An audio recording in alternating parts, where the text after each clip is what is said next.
Upload हो गया है। और इस डिसीजन में क्या क्या हुआ ये हम जानते हैं। क्या एग्ज़ाम पर स्टे लगने वाला है या एग्ज़ाम दोबारा होगा हिंदी मीडियम के लिए। डिसीजन में जो है वो क्लियर सब कुछ लिखा हुआ है।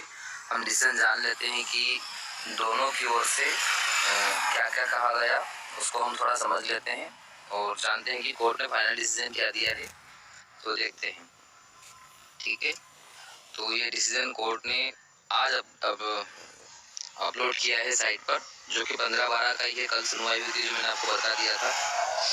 और सुनवाई में जो है क्लियर लिखा हुआ है, आप पढ़ लीजिए। मैं बता देता हूँ। The grievance of the petitioner is that is the post graduate in master of arts. ये जो पिटिशनर है उनके बारे में बताया गया। मास्टर ऑफ आर्ट्स उन्होंने किया है, एम्स के लिए अप्लाई किया है, जो 17/11 से स्टार्ट हुए थे उसके लिए।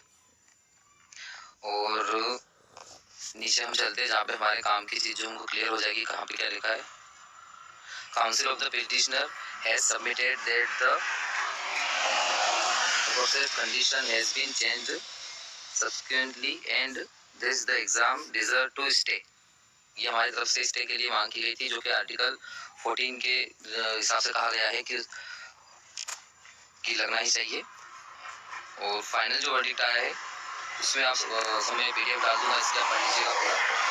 और मोटा मोटी बात ये कही गई है कोर्ट के द्वारा कि इस कंडीशन में तैयारी, जब एग्ज़ाम की सारी तैयारी कर चुका है तो एग्ज़ाम को 18 तारीख पे हो जानी चाहिए, बट रिजल्ट पर रोक लगेगी। रिजल्ट नहीं आएगा जब तक केस की सुनवाई नहीं हो जाती। और उसमें अगर कहीं भी पाया जाता है कि हिंदी में एग्ज़ाम होनी ही चाहिए तो डबल से एग्ज़ाम हिंदी में करवाई जाएगी।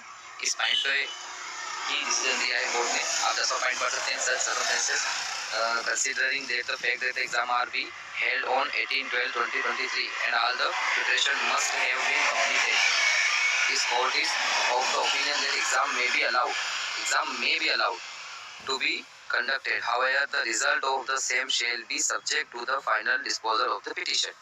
रिजल्ट जब तक नहीं आएगा तब तक फाइनल डिसीजन नहीं होता इस पिटीशन का। इसके लिए कोर्ट ने ऑर्डर कर दिया है। और जब मेरे वकील साहब से बात हुई तो उन्होंने ये बताया है कि कोर्ट ने उनसे सिर्फ इंग्लिश में क्यों करवा रहे हो, हिंदी में क्यों नहीं करवा सकते।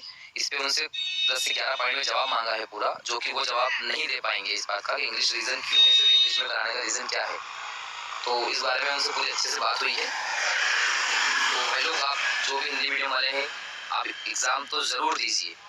रिजल्ट पर होल्ड लग सकता है जब तक कि एम्स है वो क्लियर ना कर दे कि सिर्फ इंग्लिश में क्यों करवा रहे हैं, जो कि उनके लिए ये क्लियर करना बहुत मुश्किल होगा कि इंग्लिश ही नेसेसरी आवश्यक क्यों है कि इंग्लिश में ही पेपर हो। वो क्लियर करना उनके लिए बहुत मुश्किल होगा। और मे भी जो लोग एग्ज़ाम दें उनके लिए पेपर डबल करवाया जाए, और उसमें भी जिन्होंने केस किया है उनके लिए शायद